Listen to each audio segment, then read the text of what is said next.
Praise the lord. నేటి వాగ్దానము, క్రీస్తునందలి భయంతో ఒకనికొకడు లోబడిండుడి. ఎఫెసీ పత్రిక 5వ అధ్యాయము 21వ వచనము. యెహోవా యందలి భయము పవిత్రమైనది, అది నిత్యము నిల్చును.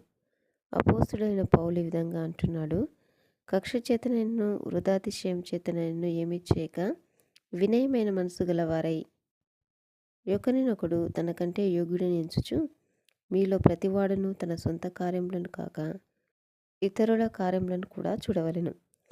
ప్రేమ విషయంలో ఒకని యందొకడు అనురాగం గలవారై ఘనత విషయంలో ఒకరినొకడు గొప్పగా ఎంచుకునుడి.